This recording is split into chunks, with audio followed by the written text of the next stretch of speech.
Are Neo's predecessors still alive and hiding inside the Matrix? In one of our previous videos, we talked about the possibility that the Merovingian is one of Neo's predecessors. The French anomaly attempted to change the Matrix, but was condemned to become part of the system. Many of you pointed out other characters who could also be Neo's predecessors.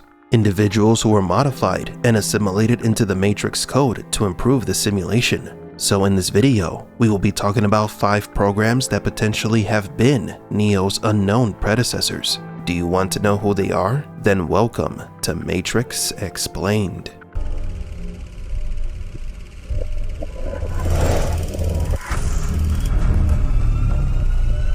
Welcome to the desert of the real. Interesting. That was quicker than the others. Others? How many? Others? What? Answer me. The revelation that Neo was not the first one, and that the remains of his predecessor were never talked about, made us wonder that maybe those predecessors are still somehow connected to the simulation, perhaps absorbed into the Matrix to make it better. Hence the reason why we think the Merovingian, a program that can change the Matrix and move between simulations, is one of those predecessors, even though he mentioned that he had survived Neo's predecessors. Mark my words, boy, and mark them well. I have survived your predecessors, and I will survive you.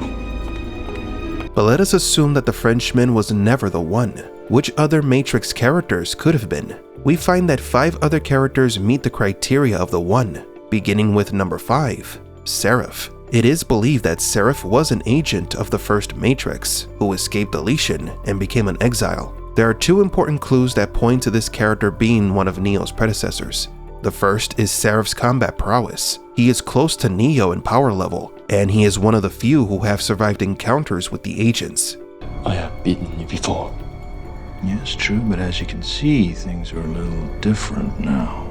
And the second clue is Seraph's code. When Neo met Seraph, he emanated the golden code. This is the same code that Neo saw when he traveled to the Machine City. The golden colored code could mean enlightenment, a higher form of existence, or it proves that Seraph was indeed the one from a previous simulation. The Merovingian must have loved the idea of having the one work for him, which explains why he wasn't happy when Seraph switched sides. Think about it. What could be better than having the one in your ranks as a soldier, or maybe even as your personal bodyguard? The Oracle chooses her allies well. Number 4, the Deja Vu Cat. Now we know what you might be thinking. This doesn't make sense. Why choose a cat as one of Neo's predecessors? Well, if you look closely, you will understand our reason. One of the most fundamental traits of any integral anomaly, or the One, is the ability to change the Matrix.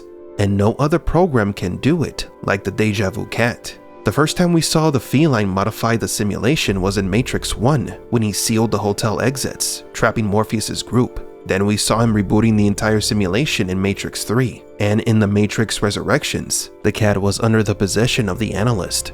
Normally we would tend to agree that the anomaly has to be a human, but perhaps an earlier version of the integral anomaly manifested itself in a cat. There's no cardinal rule stating that the anomaly has to only manifest in humans. Also, the black cat is suspiciously powerful.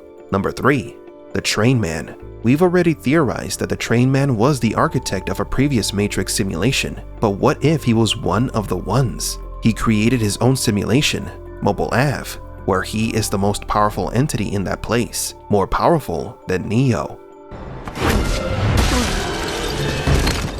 But the biggest clue is that the Trainman saw the destruction of Zion before. 72 hours. 72 hours. What did you just say? That's exactly how long Zion lasted last time. What do you mean and who are you? Me?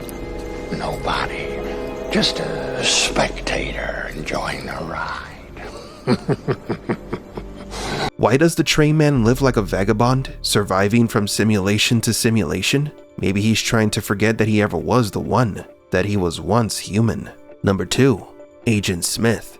This is perhaps the most obvious number on the list. We do not know for sure the origin of Agent Smith. Although he was introduced as just another agent, we know that his actions were heavily influenced by the Architect and the Oracle. One day Smith just decided to go against the system and not follow his objectives.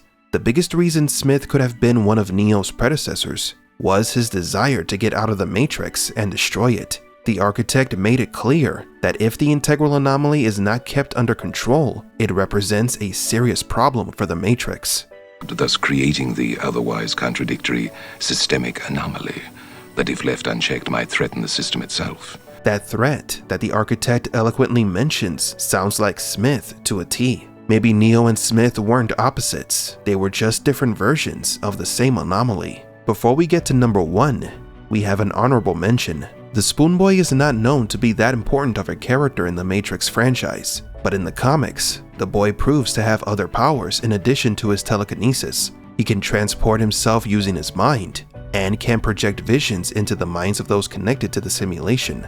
The Spoon Boy was also wiser beyond his years. He didn't make the list because we didn't see him use his abilities in the movies, and an argument could be made about him being a kid compared to Neo. The Spoon Boy might not have been one of Neo's predecessors, but maybe he was an anomaly that the Oracle was preparing for the future. And number 1, B166ER. The architect mentioned that the first integral anomaly arose after the Oracle added the option of choice into the Matrix, but we believe that the first anomaly might have been a machine. B1 was the first machine that decided to fight, not to die. It chose to end the life of its owner to survive. It considered its existence important and its human proprietor useless. B1 is the first artificial consciousness that went against the system, and the system condemned it to death. The destruction of B1 is the cornerstone of the existence of City-01. B1 is the savior of the machines, that martyr who had to die on the cross for this new society and threat to be born. And here comes a theory that could never be canon, but it is a canon that we made up. What if B1 was installed into the Matrix as part of its code, and thus explaining the continued reemergence of the integral anomaly? It's always trying to wake up. It's always trying to live. Maybe after B166ER was destroyed by the humans, its code was recovered by the machines or the machine sympathizers. It's a crazy theory, but we think it makes a lot of sense. B1 may have always been the original anomaly and was destined to become the justification for the enslavement of the humans in the Matrix. But do you agree? Who do you think were Neo's predecessors?